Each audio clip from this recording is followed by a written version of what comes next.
You're listening to the Broadway Podcast Network. If you quit, if you're in that mindset of it's too hard, I give up, that's failure. Because every time that you don't succeed, you learn something. And as long as you're learning, you're growing. And that's getting you to your goal. If you knew success was only 25 failures away, how quickly would you get through those 25 failures?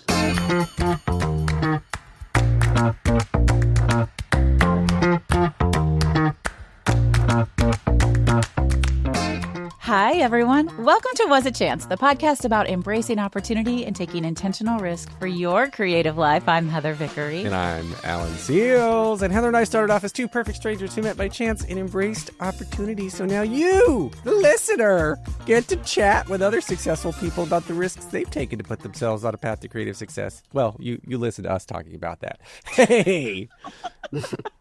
I'm trying to work through a sore throat. Something's going around New York. Do your kids have it? Are they sick? No, but there's a couple of my friends have COVID again. Oh, yeah. And I don't feel... The last time I had COVID, I was at your house. Yeah, I know. And somehow I didn't get it from you then. I know, and your family didn't, thank goodness. My family didn't get it. You must have gotten sick. it like on the way home from the plane or something. But it was the worst. I've had it 3 times, and it was the worst one. Well, New York COVID is like, anything from New York. That's some serious shit. All right. Okay, McConaughey. I loved that book. I loved his memoir, Green Lights. Yeah, that was great. So good. Green light, red light. Yeah, because side story. He made verbal love to that microphone. He did. It was when he was. And I'm a lesbian, and I was like, "Come on, Matthew, read it." It's the only book. No, that's not true. Matthew McConaughey's book and Lenny Kravitz's books are the only 2 audiobooks that I didn't listen to on a fast speed. I was like, let's go slow. All right. Let's go slow. But wait, we have to introduce today's guest, but I have a really funny random story. Okay, hook me up. Last fall, my grandfather passed away. It was sad, but he was 92. He lived an amazing life. And my uncle, who's always been very, very shy, I swear to God, he had just read Green Lights. And so he decided he was going to do a speech at my grandfather's celebration of life. And he used Green Lights as his as his motivation. And he really basically just ripped off Matthew McConaughey the whole time. But it was great. And I might have been the only one in the room who had any idea. Did you call him out on it? That was what was happening. Yes, I did. Later on? Laughed. But he did a good job. All right. Yeah. Well, who do we have today? You've been so patient, Megan Michelle. So patient with us as we just bullshitted. Always. Hello. I'm enjoying it. Hi. Thanks for having me. I'm so excited to have you. So you guys, listen, we're really lucky today because Megan Michelle knows firsthand the creativity that can be born in the most unexpected places. She is the author of the Seales Saga series with her debut novel, Skylark, that was just released. And Megan's journey to writing is anything but ordinary. While recovering from open heart surgery to correct a congenital heart defect and battling severe light sensitivity, we're going to talk a lot more about that. She found herself lying in a dark room with a vivid story playing like a movie in her mind. With the brightness turned all the way down on her phone, she began to type, and now we have Skylark, which I have to tell you, I'm going to hold it up for those of you who are watching the video. Megan sent me a copy. This is the most beautiful book I have seen in a long, long time. And I sent you an email instantly. I was like, okay, the sprayed edges and the end pages. And I put it on TikTok a couple times. People are like, what's the most beautiful book you've gotten this year? This is the winner. So you're going to want to get the print copy of Skylark. Anyway, Megan is passionate about helping authors explore new paths to publication through crowdfunding, balancing a writing life with a full-time job, and challenging the idea that romance is just a quote-unquote frivolous escape. We're thrilled to dive into your journey, and we're so excited to have you. Welcome. Welcome. Thanks for having me. I'm excited to be here. I think this is kind of this podcast is the perfect fit for me. I think so. Most things are chance. I didn't know so. People's hearts could have light sensitivity. That's well, eyes.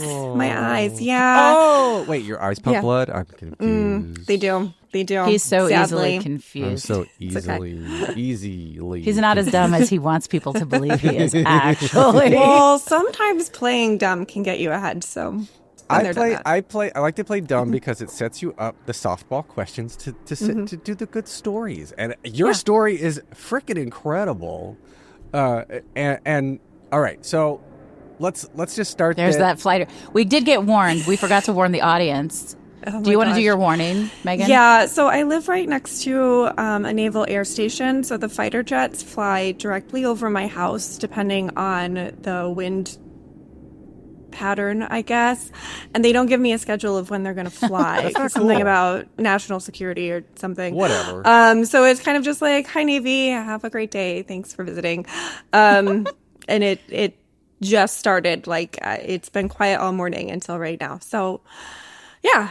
It's fun, entertaining, a little bit of background noise, but it's on theme, so it's okay. You get used to it, I bet, though. Because like here in Brooklyn, I hear people are like, "Do I hear sirens? Do I hear ambulances? Yes, like, what's going on?" Of course you do. And it doesn't even register in my subconscious anymore. Yeah. So I'm in Virginia Beach. It's kind of like right now it's tourist season, and it causes traffic because the tourists get so excited and confused and like, what's that noise? And then they stop literally in the middle of, of jaywalking. Like, oh my gosh, no, you can't just stand in the middle of the road. It's a cool thing to see. They are, except for the way that sound travels.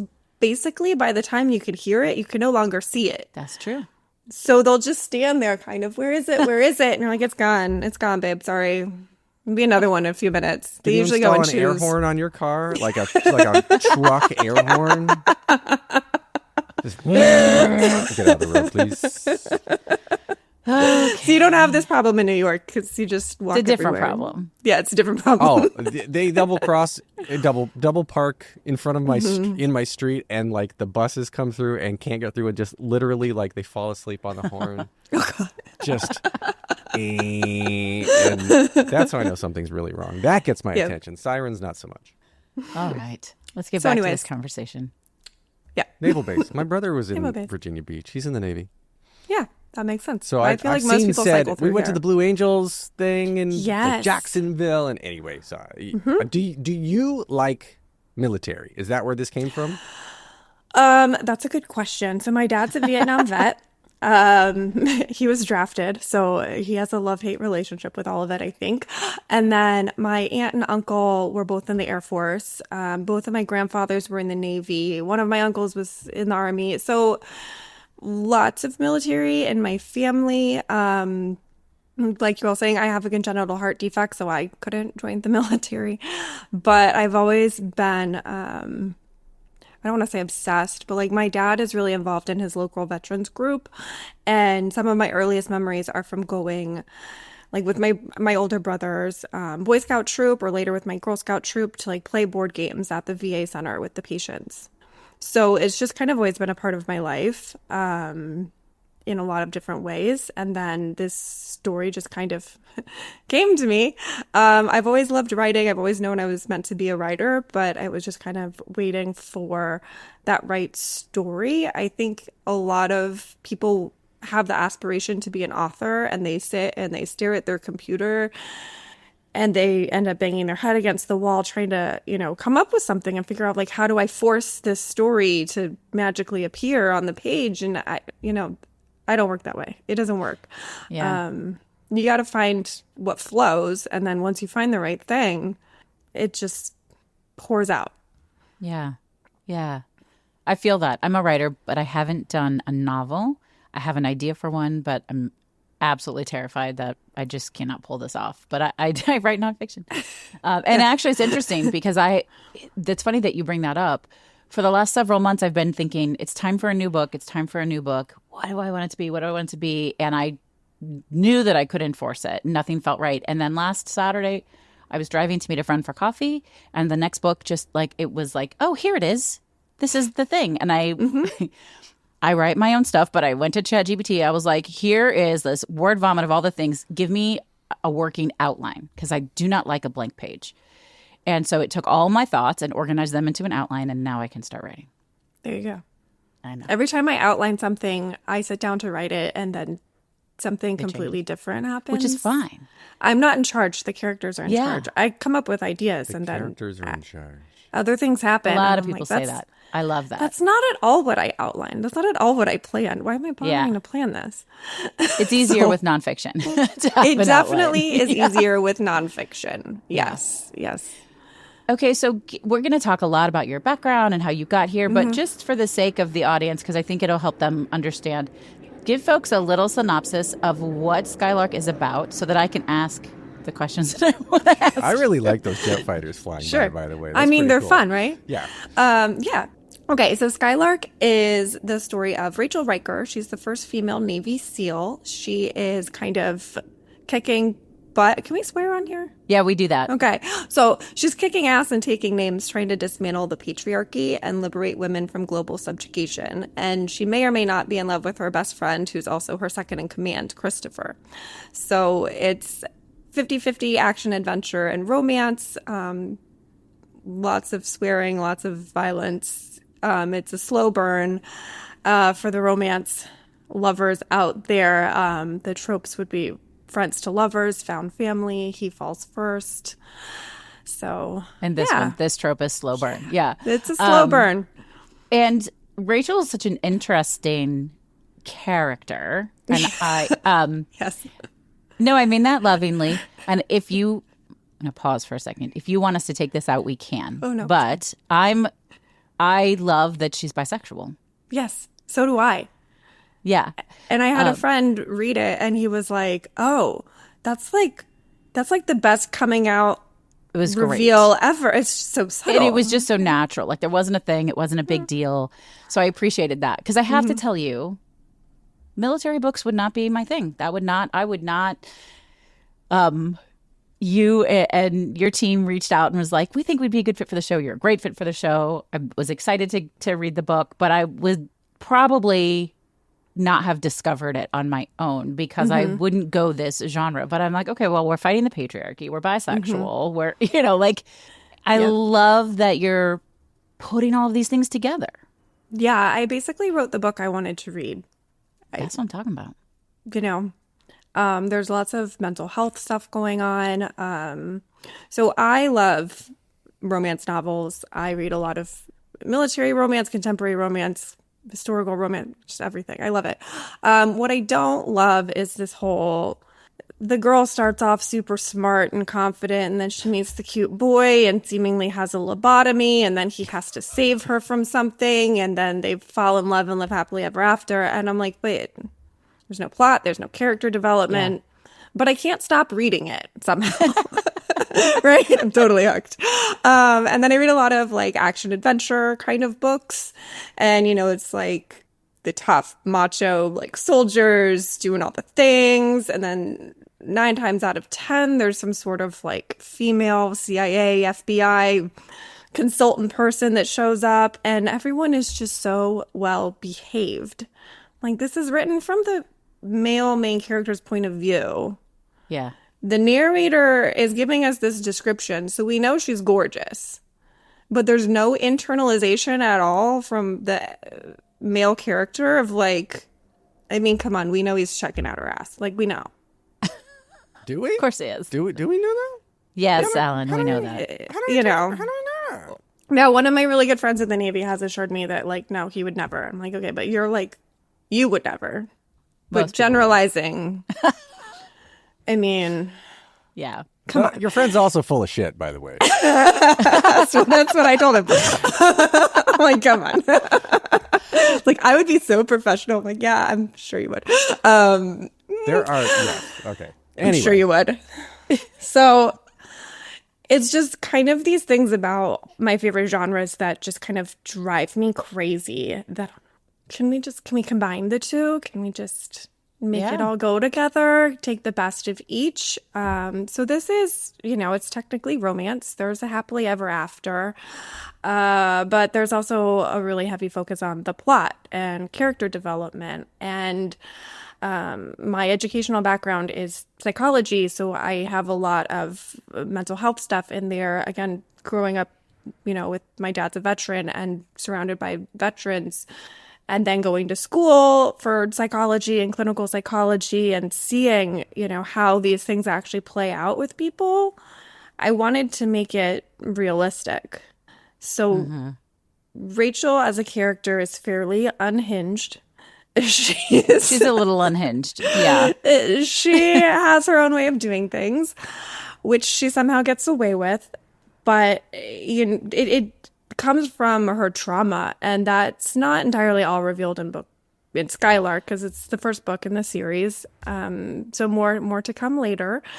But it's all for a reason, and her mission of saving women and kind of dismantling the patriarchy and restructuring the entire world, it's coming from her own trauma. And yeah.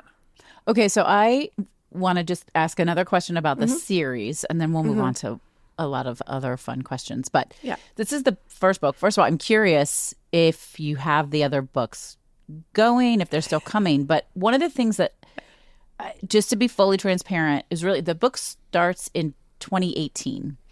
And maybe just because I'm me, I don't know. I happen to, and it's mostly Afghanistan, or at least that's a huge portion of it.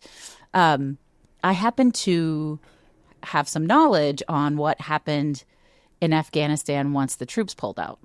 And so I had to do a lot of my own work to be like, okay, but this is, even though what happened historically later, you got to let that go. So I'm wondering if if that plays in the rest of the series.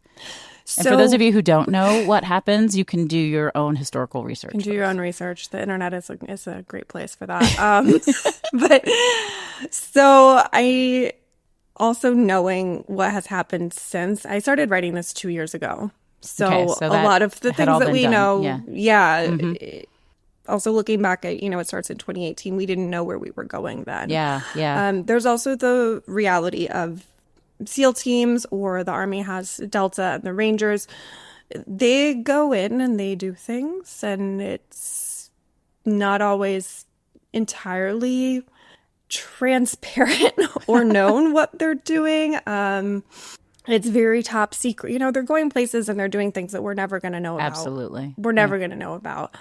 And that's one thing I think of, kind of detaching from, when the troops pulled out of Afghanistan, all these things happened. But what's still going? So we've officially pulled out of Afghanistan, but of course we're still going in. Yeah. Did we? Well, right. We're going to take a quick break. Stay tuned for more of the episode. And now we're back. I happened to see Hillary Clinton speak about her latest book. It was right before the election. It was all very sad. I read it after the election. It was heartbreaking. But she talked about her work with the Afghan women after the troops came out. And Ellen's really confused. It's really interesting. I highly recommend people. Have you read her book? I have not, but now I really want to. It's very good. It's really bone chilling post the election, quite frankly. But so women had gotten quite far in Afghanistan.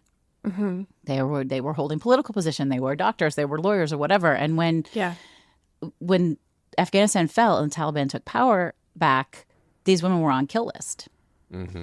And Hillary Clinton was not in office at all at the time, but she had such a strong relationship with folks in the area that they got her involved in helping to evacuate these 100 women and their families in the course of just a couple of days. And her story of telling it is extraordinary. Okay, I need to read that. That's down on my next on my list. Something Lost, Something Gained is the name of the book. Perfect.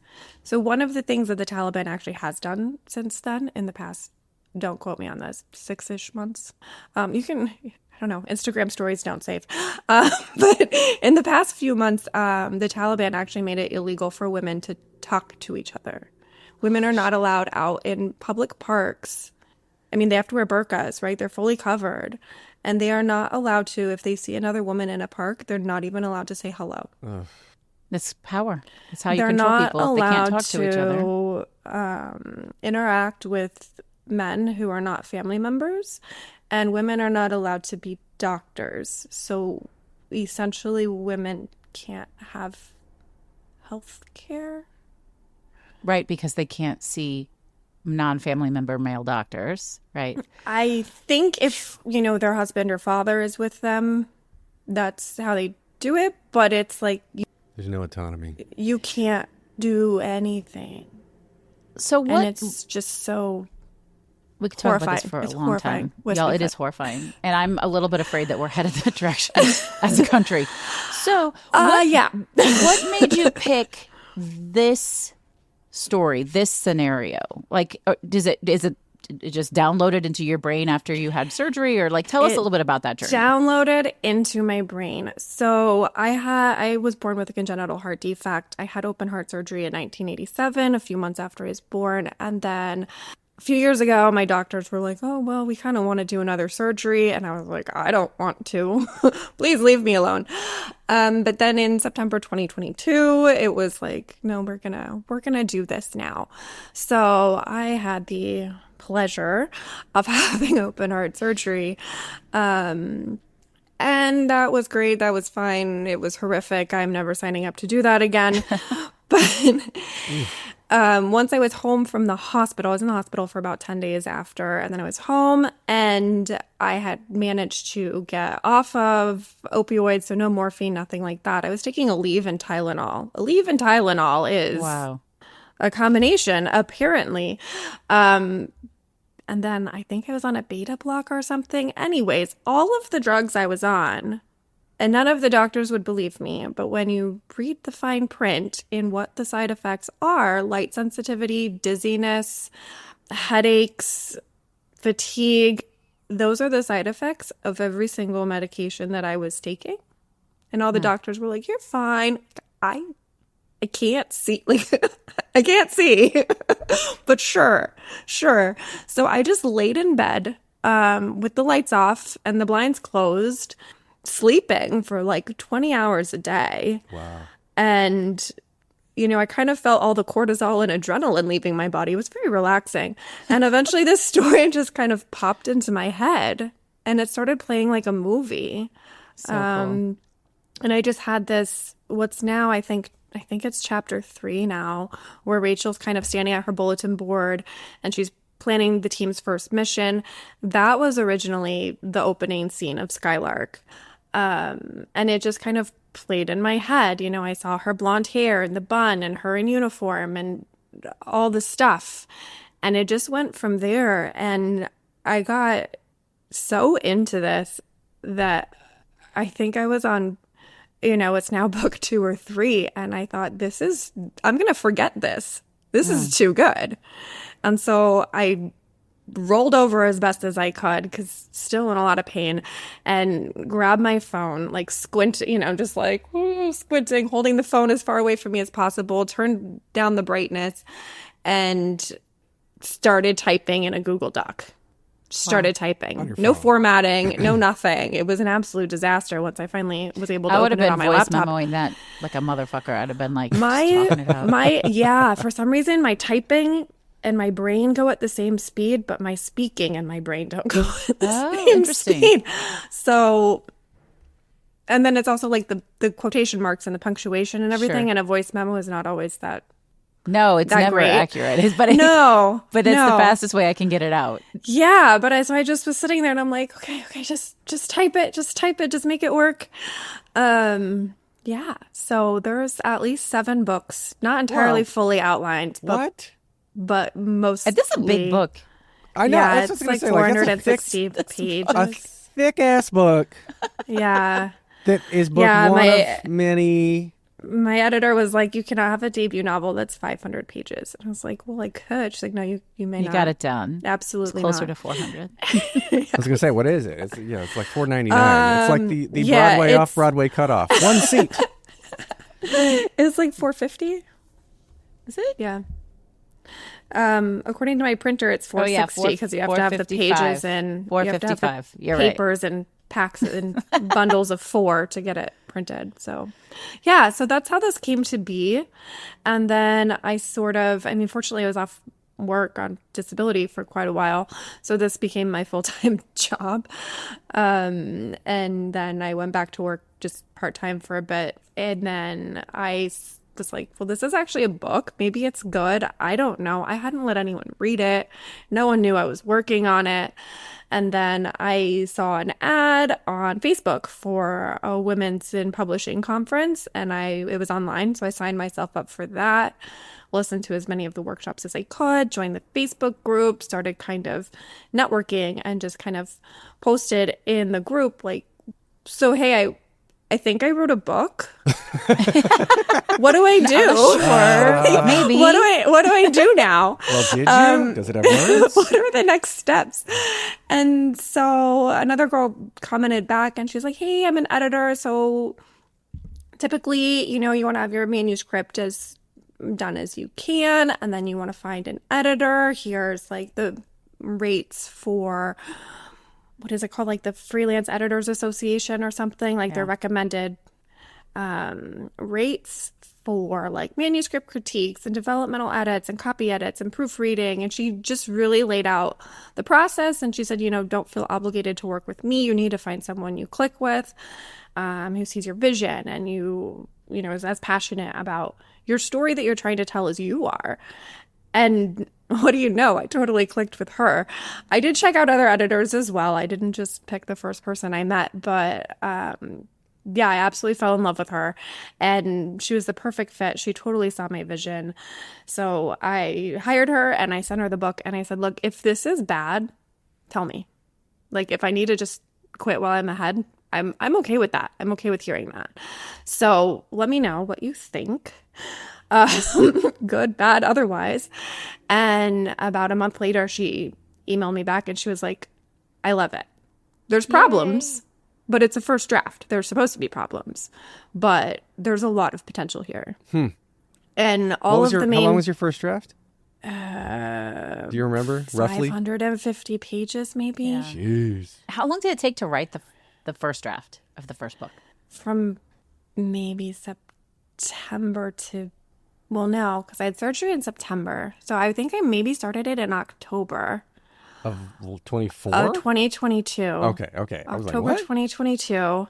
And then that conference that I did where I met my editor was like March 2022. All right. So less than 6 months. Pretty quick. Yeah. Yeah.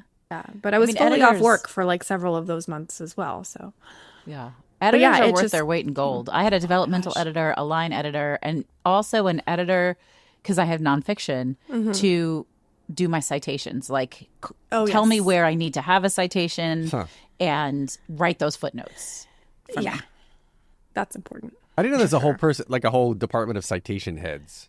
To just make sure like your bibliography is up to date. Yeah, gotta be. And formatted correctly, because if there's a comma in the wrong spot in your citation... That's like Dewey Decimal. That's stored away in my brain with the Dewey Decimal System. Stuff I learned that I've never used again because I'm not a writer. Yeah. But you know what, Megan, I think I appreciate this because this is the worry that I have sometimes with indie authors. And there are so many good indie authors out. Yeah. So many good ones. But I've also read so many books that they clearly did not use an editor. And I'm always a little... nervous. Yes. What are we going to get? I share your fear. I definitely do. I definitely do. So my editor, her name's Mallory. I'll just call her out. She's great. Hey, Mallory. What's up, Mal? Share the episode. So, I'm sure she will. She did the first round. We did 2 rounds of developmental edits on this book. And oddly, the main plot points from that first draft are still the main plot points, but she really helped me to kind of flesh out the world building and put things in the right order and kill my darlings, because apparently it's not relevant to the plot what they're having for breakfast always. That was 50 pages was describing breakfast. 50 pages of food. Probably, yeah. I mean, like getting drunk at the bar. Like, I can tell you what my characters they do. have really expensive meat. 24/7, 365, right? I know everything about these fictional people. And she did the first round, and I've learned since then that when Mallory tells me to cut something, I can sit and throw a temper tantrum about it. but eventually I'm going to cut it. So I should just, unless it's something referencing something that I know comes in a future book, and then I tell her. And she did make me give her an entire plot line for the whole series of, because she kept making suggestions. And I was like, well, but that conflicts with what happens in book 3. And she's like, girl, I need to know these things. So how does it how does that work though? Because you how many books do you have? You said you have like 6 or 7 books outlined. There's at least 7 currently. There's the jets again. I love it. Yeah, so 6 or 7 books. Do you? I mean, did this just kind of like Moses on the mountain, 10 Commandments kind of come to your head? Yeah.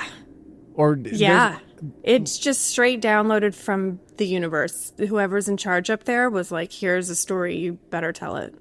That's weird and cool. Yeah. I mean, I hear it all the time, so it doesn't feel that weird to me. I mean, like weird in an unusual way for me, because whenever whenever I'm working with anybody to flesh out an idea or have an idea of my own, it's all, like fleshing it out is adding characters, subtracting characters, completely rewriting plot lines sometimes, but then to be able to just like all at one time get this mind download of what you want to be, and then be able to not put the entire story into one book, but your first book. It was too long.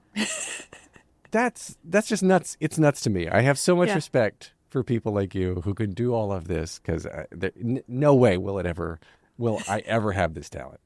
Well, I don't know how to do a lot of things. I just make pretty books. So. Well, speaking of that, what is your day job? Like, what's your full-time gig? I work for a pharmaceutical company. Not writing. I'm a project manager. Okay. No. So you're good at organizing. I sit in Zoom meetings all day. If I could get out of the meeting, I would follow up on that. Thank you. Alan might know a thing or two about that. Yeah. It's like by so many meetings. The end of the afternoon, then you can finally look at your email inbox. I know. So it's complicated to fit in writing. Not that I enjoyed my post-surgery recovery period, but it was a lot easier to write books when I was not working full-time.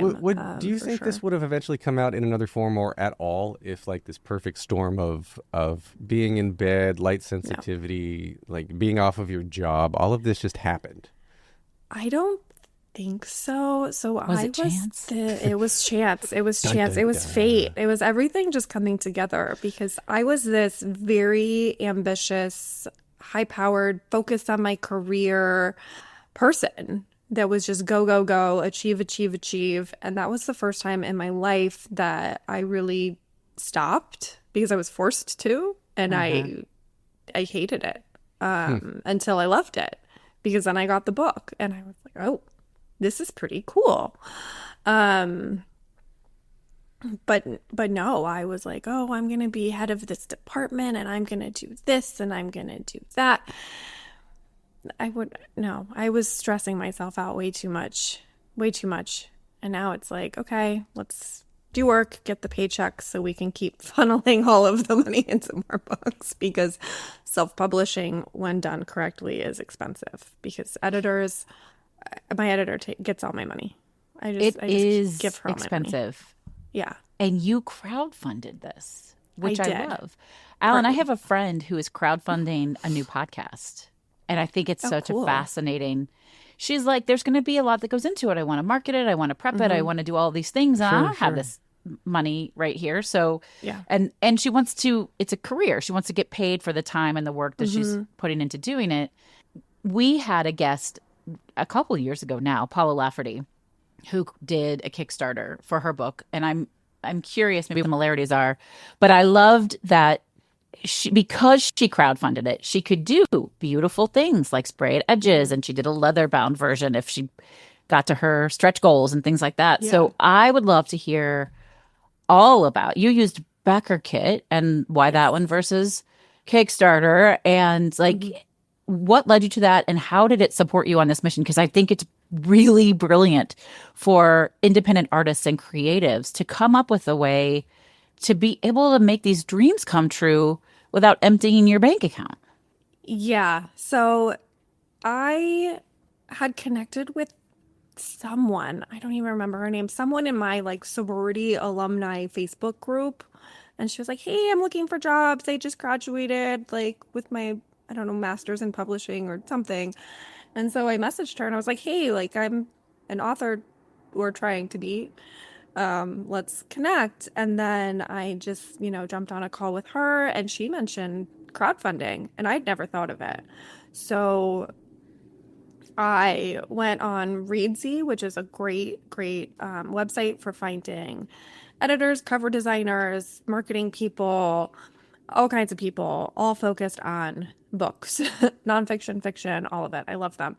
And I found a woman who was like a crowdfunding coach. So I hired her.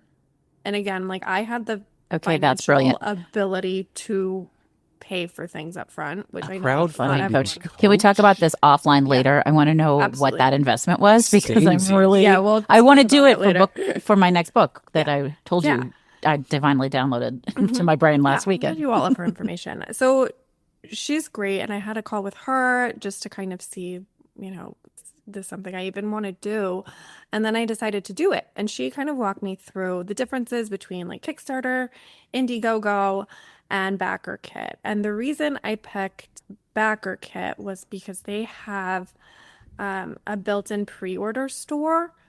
So once your campaign ends and you've achieved your goal of however, you always set your goal for something low that you're going to achieve. Like I think I set my initial goal to $500. Oh, wow. I know it Because cost you more than that.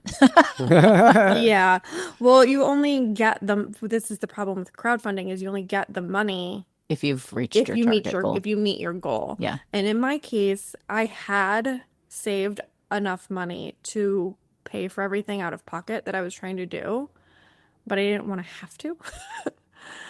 So I used crowdfunding more as a way to do pre-orders. I'm not tech savvy. I'm the worst millennial. I don't. My I website think it's is so smart. not Pre-orders and great. marketing and branding and all of that. Yeah. So I set my initial goal on BackerKit to $500. And crowdfunding, despite what a lot of people believe, a lot of people think you put it on BackerKit, you put it on Kickstarter, and people will just magically find it and fund it, and you're going to get all this money, and find all these new readers, and it's going to be great. No. No, we did a No. Kickstarter for my Create Brave, my manifestation deck. Mm-hmm. Yeah. Yeah. If you don't have That's a an lot audience, of work. if your family is not wanting to invest in this, it's not going to get funded. You're not getting random people off the internet without a lot of social media engagement, without your friends and family really, really pushing for you to do it. And my BackerKit campaign, I think there's maybe 2 people whom I don't personally know, but I know that they're a friend of someone that I do know that backed Yeah, of the course. campaign. Have to be. Yeah, so there's not more than 2 degrees of separation on anything. So I managed to raise just over $1,500, Congrats.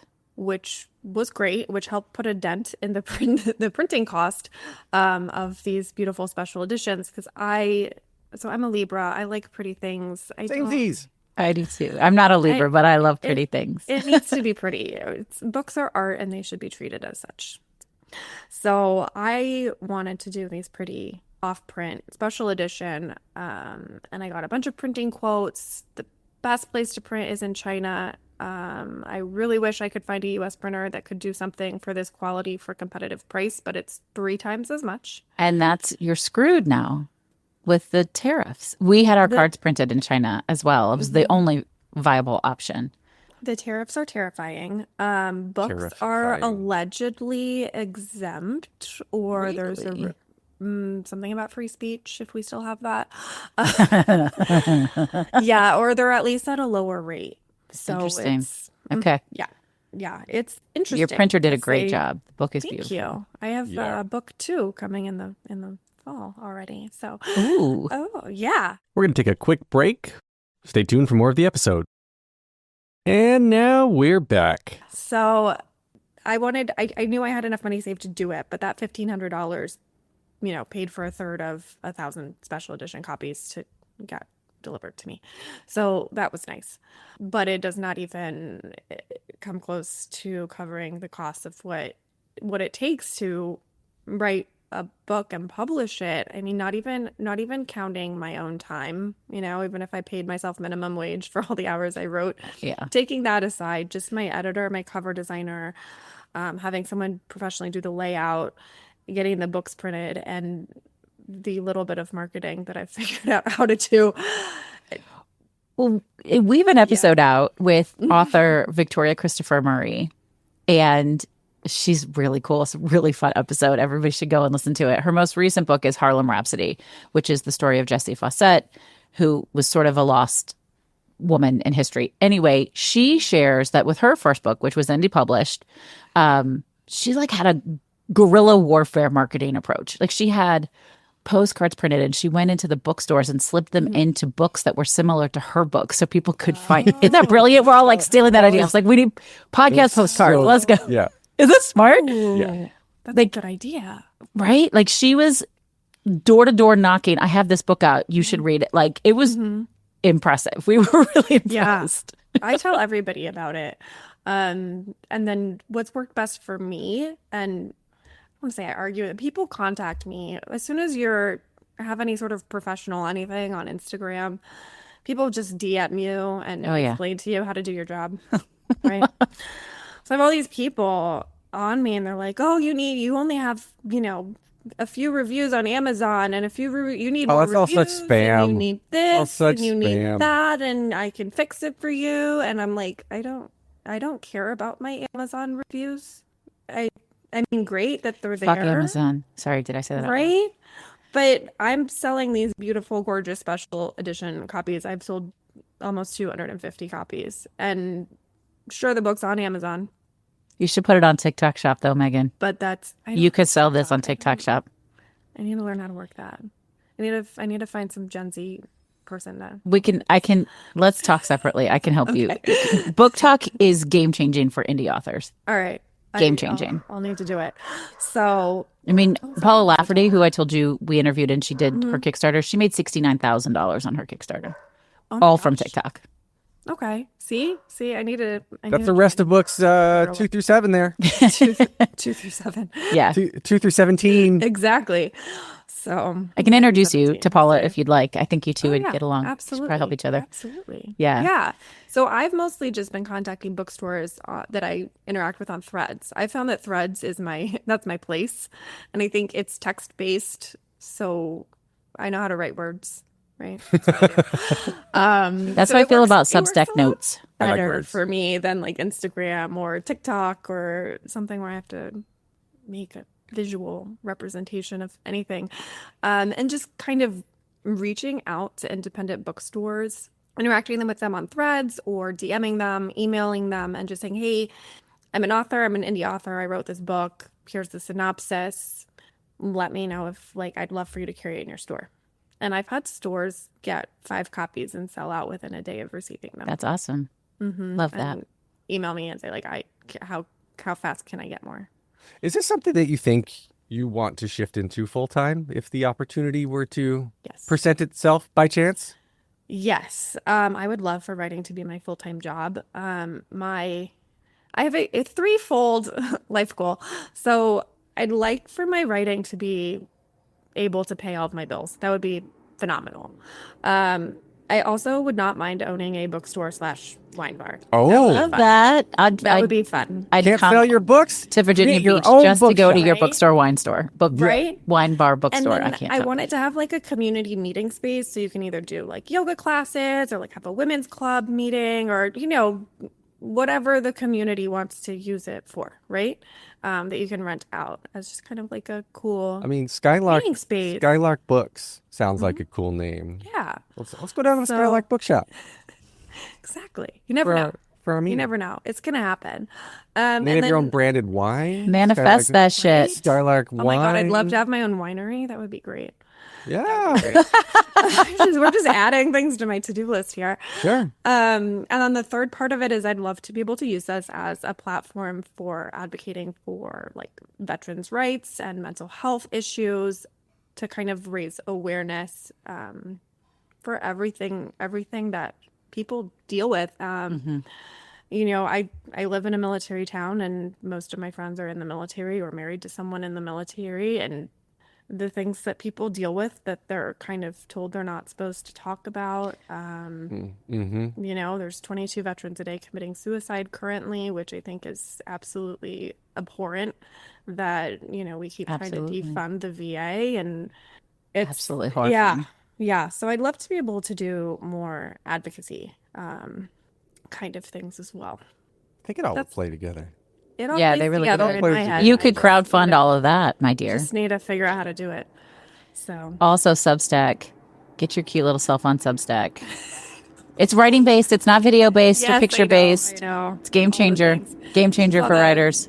All the technology things. Like, oh my God. We'll set up a call. I'll send you my info. We'll set up a call. I'm not selling anything. I don't like. Yeah. I use Substack as a writer. Like it's just a great tool, and same with TikTok, just for fun. Yeah. When I set up my website, my best friend was visiting me, and she used to work in financial tech. She does all the tech stuff. She literally sat next to me at my kitchen island and actually held my hand. You did a good job. Pointed at my screen and said, "Click here." Okay, now you're gonna write the about you section, about the author. And I just, what do I put? Literally whatever you want. And so I'm doing that, and she's like, okay, now click save. Yeah, you have to. Yeah, okay, good, great. Now keep working on that. Now you know how to do it. And then was building her own business at the time and working on her stuff. And then she'd look over. She's like, Megan, it doesn't save if you don't click every single page you edit. You have to click save. I'm like, really? Again? Oh my gosh. What do I do? It's actually kind of a good point that if things don't autosave in 2025, they really should. They really should. Thank you. I told you how to do it 6 times. Can you please just do it? So she helped me, and we've been friends since college, so she knows that this is something that I can learn, but I also kind of have this mental block of technology's hard and I'm bad at it. She's like, well, yeah, you're bad at it because you believe that you're bad at it. And because you haven't done it. Get over it. Yeah. Yeah. Just try. But Substack is as easy as Threads. I gave up Meta. Yeah. I left all of the Meta platforms on January 20th. Come to your own conclusions. Considered it. Yes. But I joined Substack because they have Substack Notes, which feels like Threads, and I'm treating it exactly the same way. So, all right. Well, you can teach me how to do that later. Teach you. So easy. Awesome. Love that. See? Ultimately, though, if you've listened to any of our other episodes, you know this is coming. What is your relationship with failure? As we're talking about technology. As we're talking about technology. Learning that click save. Computer's That's my not relationship. Going to blow up if I push the wrong button. Yeah. No. I spent a considerable amount of time in academia, doing my PhD and working as a researcher. So it kind of got beat out of me. Everyone's got their opinions, and you just kind of have to take it. But my stance on failure is that you haven't failed until you give up. That's what I'm talking about. Now, giving up is not the same as changing direction or saying, this is no longer a tenable goal. I can no longer prioritize this. This is no longer in line with my goals. That's very different from it's too hard. I'm done trying. Yes. Mm-hmm. Yes. So if you quit, if you're in that mindset of it's too hard, I give up, that's failure. Because every time that you don't succeed, you learn something. And as long as you're learning, you're growing. And that's getting you to your goal. Yeah. I saw something on Instagram the other day that was like, if you knew success was only 25 failures away, how quickly would you get through those 25 failures? Well, I might have needed to hear that today in that way. I also believe that there's no such thing as failure, but I needed to hear that. You can quantify it. You can quantify the unquantifiable that way. I really like that. I love that. But it's just a different iteration of your final product. Yes. So playing off of that as a writer, do you have any writing tips or hacks or rituals that really support you, especially since this is not your full-time gig, to make it all work? I try to work a little bit before my 9-to-5 job and a little bit after. One thing that has always worked really well for me And this goes back to even like middle school, you know, when you get assigned an essay and the teacher's like, here's your writing prompt, write an essay about blah, blah. Well, my mom would be following me around the house. I know you have homework. I know you have an essay to write. Like, you're procrastinating. Just do it. Sit down and write it. Like, but I don't know what I'm going to write yet. And this comes, I'm not going to sit and stare at the computer and just be like, what am I writing? That's not how it works for me, at least. Some people maybe can do that. I don't know. So I'll, you know, clean my house, going for a walk. I do my best writing when I go for a walk, and then I have to like stop and pull out my phone and start typing. That's why I use the voice notes, but I know it doesn't work for you. Well, also, I mean, if I'm just like standing out on the Virginia Beach boardwalk, I don't necessarily need to be vocally writing. I have no shame. Smut. Fair enough. The best place for that. Yeah, so definitely I can go for a walk and the dialogue of my characters just starts playing in my head, and then I kind of have to be like, wait, where does this go? What is happening right now? Oh, okay, we're in book 4 in this play. Okay, that's what this is. That's what this is. Okay, understood.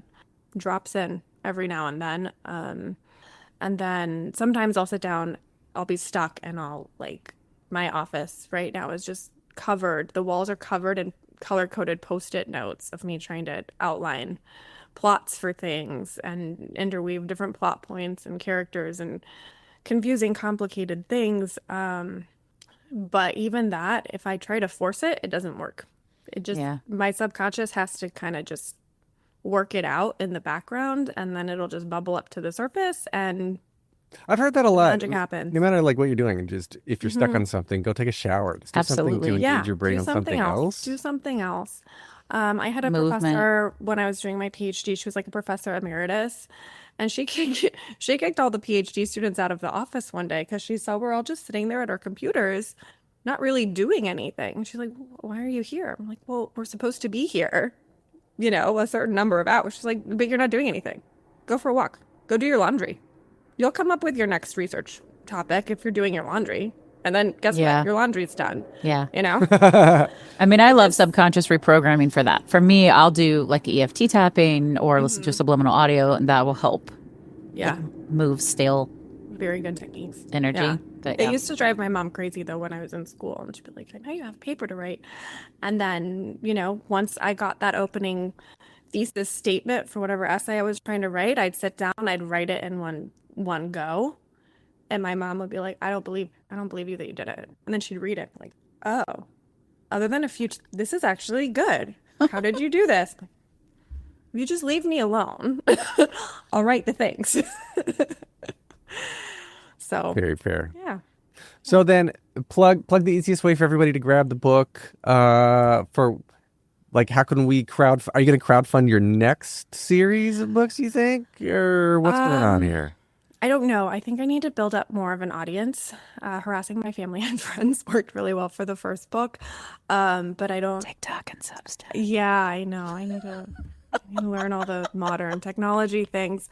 The easiest way to get my book is on my website, which is megan-michelle.com. With 2 L's. Michelle with 2 L's. Michelle with 2 L's. Yes, thank you.